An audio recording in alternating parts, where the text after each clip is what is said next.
পিএইচএসসি 2026 সালে অর্থনীতি দ্বিতীয় পত্রের পরীক্ষার্থী সবাই কেমন আছো? আশা করছি প্রত্যেকে অনেক ভালো আছো। তোমাদের হচ্ছে গিয়ে পরীক্ষা কালকেই, মানে রাত পোহালেই পরীক্ষা। আমি তোমাদের জন্য ভিডিও মেক করছি রাত্রেই, তোমরা ভিডিও পেয়ে যাবা, সকালে সবাই ভিডিওগুলো দেখে যাবা। এখন হচ্ছে গিয়ে আমি ষষ্ঠ অধ্যায়ে তোমাদের জন্য একটি মানে উদ্দীপক সলভ করব এবং এটা তোমরা খুব ভালো করে দেখবে কিভাবে সলভ করতে হয়। এখানে ইমরান তার বাড়ির আঙ্গিনায় একটি বলেছে যে মুরগির খামার করতে গিয়ে গ্রামীণ ব্যাংক থেকে ঋণ নেয়। এটা খুবই সহজ একটি উদ্দীপক এবং হচ্ছে এই ঋণের বিপরীতে তাকে ব্যাংকে কোনো জামানত গচ্ছিত রাখতে হয়নি। মানে বলছে যে মানে এই ঋণের বিপরীতে মানে ব্যাংকে কোনো ধরনের কিছু রাখতে হয়নি, মানে কোনো ধরনের কোনো জামানত মানে কি, মানে ধরলাম যে তোমার হচ্ছে কি বিশ্বাস করার জন্য যা রাখা হয় সেটা হচ্ছে জামানত। মানে ব্যাংক তোমাকে বিশ্বাস করবে, সেটার জন্য তুমি যা রাখবা সেটা হচ্ছে কি জামানত। কিন্তু তাকে কিন্তু মানে ওই রকম কোনো কিছু রাখতে হয়নি, কোনো দলিল, কোনো ধরনের মানে সম্পদ, এরকম কিছু কিছু প্রমাণ রাখতে হয়নি বা ডকুমেন্টস রাখতে হয়নি। অবশ্য এখন বেশ কটি ব্যাংক ও সংস্থা এই ঋণদান কার্যক্রমের সাথে জড়িত। মানে কি, বর্তমানে অনেক সংস্থা আছে এবং ঋণদান কার্যক্রমের সাথে জড়িত ব্যাংক এবং সংস্থা, তারা ঋণ দিয়ে থাকে। আচ্ছা, ওকে, এটাও তো উদ্দীপক আমরা বুঝতে পেরেছি। এখানে আমার কাছে মনে হচ্ছে যে বাণিজ্যিক ব্যাংকের কথা বলবে এবং যারা ঋণ দেয় বা যারা ঋণ দিতে পছন্দ করে এরকম ব্যাংকের কথা বলবে বা সংস্থার কথা বলবে। আমি দেখেছি আমাদের মানে মাঝে যে অনেক ধরনের ব্যাংক আছে, অনেক ধরনের সংস্থা আছে যারা বাড়িতে বাড়িতে এসে অনেক একটা বাড়িতে, একটা গ্রামের একটা বাড়িতে কেন্দ্র করে সেখান থেকে বা তারা কি করে মানুষের কাছ থেকে মানুষকে ঋণ দেয়, মানুষ সেখান থেকে ঋণ নেয়, মানুষ বিশাল বড় বড় অঙ্কের ঋণ নিয়ে থাকে সেখান থেকে।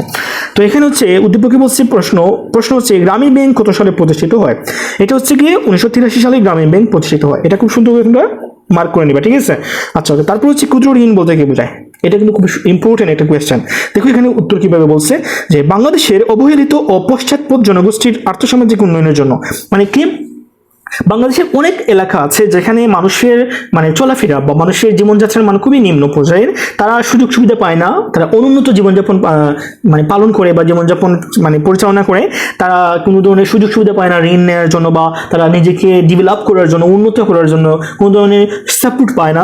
সেই ধরনের জনগোষ্ঠীর আর্থসামাজিক উন্নয়নের জন্য ক্ষুদ্র ঋণ ধারণার প্রবর্তন হয় বা ওই ধরনের মানুষকে হেল্প করার জন্য যে ধরনের ব্যবস্থা পরিচালিত হয় বা আগমন হয় বা প্রবর্তন হয় বা প্রবর্তিত হয়, সে ধরনের ব্যবস্থাকে বলা হয় ক্ষুদ্র ঋণ। তা ক্ষুদ্র ঋণের মেন উদ্দেশ্য কি, যে অবহেলিত জনগোষ্ঠীকে সাহায্য করার জন্য যে পদ্ধতি বা যে প্রকল্প তৈরি হয় তার নাম হচ্ছে ক্ষুদ্র ঋণ। গ্রামীণ পর্যায়ে ছোটখাটো অর্থনৈতিক কাজ সম্পন্ন করার জন্য গ্রামীণ, এটা কিন্তু কোনো ধরনের জেলা ভিত্তিক বা বিভাগ ভিত্তিক কোনো ধরনের প্রজেক্ট তারা সলভ করবে না বা মানে এটা কিন্তু বাস্তবায়ন করবে না, তারা ইমপ্লিমেন্ট করবে শুধুমাত্র ক্ষুদ্র ঋণ বলে। মানে যে সকল এলাকা গ্রাম ভিত্তিক যে সকল এলাকা আছে সে সকল এলাকার মানুষদেরকে তারা হেল্প করবে। তার মানে কি, যে ছোটখাটো অর্থনৈতিক কাজ সম্পন্ন করার জন্য 5 অথবা 10,000 টাকা যে ঋণ দেওয়া হয় তাই ক্ষুদ্র ঋণ বলে পরিচিত। তার মানে কি, তোমরা খুব ভালো করে বুঝবা যে 10 হাজার টাকার যে ঋণগুলো দেওয়া হয় সেটাই হচ্ছে কি ক্ষুদ্র ঋণ। এটা হচ্ছে সহজ বিষয়। ক্ষুদ্র ঋণ সাধারণত জামানতবিহীন বা জামানতহীন হয়ে থাকে। এই ধরনের টাকা বা ঋণ দেওয়ার জন্য কোনো সংস্থা কারো কাছ থেকে তারা কিন্তু কিনে না, কোনো ধরনের দলিল বা কোনো ধরনের ডকুমেন্টস তারা নিয়ে থাকে না। ওকে, তাহলে পরের হচ্ছে কি, ইমরান তার কাজ গ্রামীণ ব্যাংকের মাধ্যমে অর্থায়ন করার যেসব সুবিধা পেয়েছে তার বিবরণ দাও। মানে ওই মানে সে কিরকম খুব সহজে, আমি যদি এটা নাও পড়ি তাহলে আমি বলতে পারি যে ইমরান খুব সহজেই ঋণ গ্রহণ করতে পেরেছে। তার যে মানে তাৎক্ষণিক যে সমস্যা সেটা সে দূর করতে পেরেছে এবং কোনো ধরনের জামানত ছাড়া সে খুব সহজ পদ্ধতিতে সে ঋণ গ্রহণ করতে পেরেছে। এগুলো হচ্ছে কি তার মানে সুযোগ সুবিধা এবং তার মানে বর্তমান যে সমস্যা ছিল সেটাও সে খুব সুন্দর করে মিটাতে পেরেছে। এখানে দেখি উদ্দীপকের ইমরান সকর্ম সংস্থানের জন্য গ্রামীণ ব্যাংক থেকে ঋণ নিয়ে মুরগির খামার প্রতিষ্ঠা করেছে। গ্রামীণ ব্যাংক ইমরানকে জামানতবিহীন ঋণ প্রদান করায় তার পক্ষে এরূপ একটি উদ্যোগ বাস্তবায়ন করা সম্ভব হয়েছে। ইমরানের মতো একজন বেকার, এখানে কি বলছে, যুবকের পক্ষে জামানত প্রদান করা কোনোভাবেই সম্ভব নয়। মানে ইমরান যেরকম একটা আর্থিক পরিস্থিতি বা আর্থিক অবস্থার মানে মানুষ, তার পক্ষে কিন্তু কোনো ধরনের সম্পদশালী বা সম্পদের ডকুমেন্টস প্রয়োগ করা কিন্তু তার পক্ষে সম্ভব না।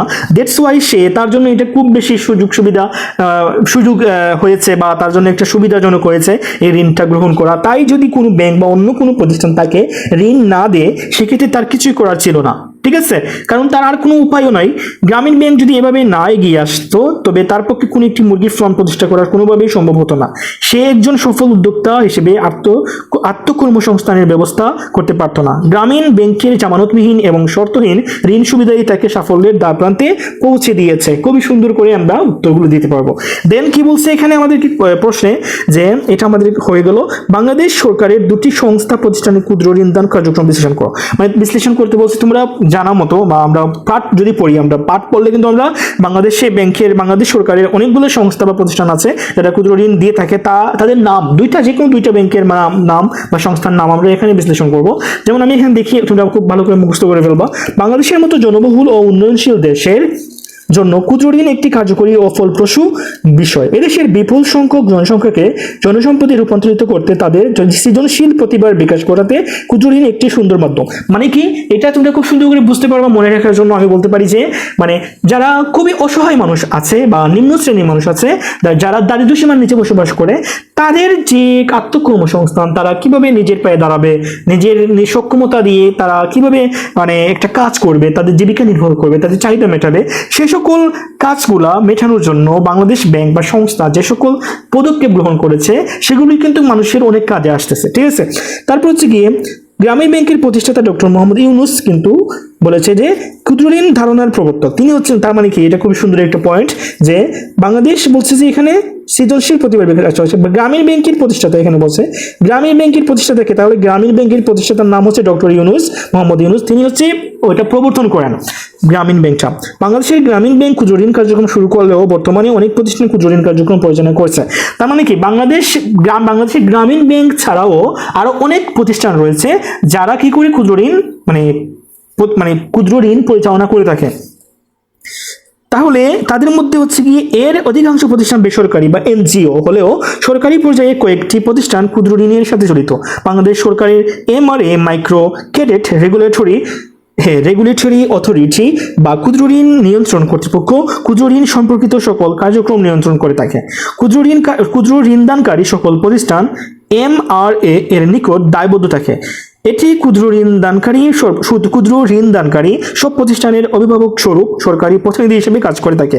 MRA সরকারের পক্ষ থেকে ক্ষুদ্র ঋণকারীদের প্রতিষ্ঠানের ভূমিকা। তার মানে কেন কি বুঝতে পারলাম যে MRA এটা হচ্ছে কি সকল ক্ষুদ্র ঋণকারী যারা প্রতিষ্ঠান আছে তারা কিন্তু এই MRA এর নিকট, এটা হচ্ছে একটা মেইন একটা কেন্দ্র ক্ষুদ্র ঋণের, তারা কিন্তু এর কাছে দায়বদ্ধ থাকে। তারা কিভাবে ঋণ দিবে, কিভাবে ওইটা কালেক্ট করবে বা কিভাবে তারা ঋণগুলো আবার গ্রহণ করবে, দিবে, সেগুলো কিন্তু তারা কিন্তু খুব ভালোভাবে কিন্তু জবাবদিহি করতে হয় MRA এর কাছে। ঠিক আছে, আচ্ছা, তারপর হচ্ছে গিয়ে আমাদের যেটা এখানে আছে, এখানে বলেছে যে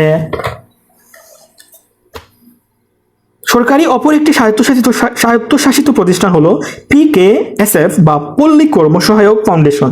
এটি ক্ষুদ্র ঋণদানকারী প্রতিষ্ঠানগুলিকে ক্ষুদ্র ঋণ দেওয়ার জন্য ঋণ দান করে থাকে। এটা হচ্ছে আরেকটা সহায়ক ফাউন্ডেশন, এটা PKSF ওকে করে থাকে। বাংলাদেশ সরকার, দাতা সংস্থা ও দেশ, বাংলাদেশ ব্যাংক প্রভৃতি প্রতিষ্ঠান থেকে প্রাপ্ত অর্থ ক্ষুদ্র ঋণদানকারী প্রতিষ্ঠানগুলোকে PKSF দিয়ে থাকে। তার মানে কি, PKSF এই সকল সংস্থাগুলোকে অর্থ দিয়ে থাকে ক্ষুদ্র ঋণ দান প্রদানের জন্য।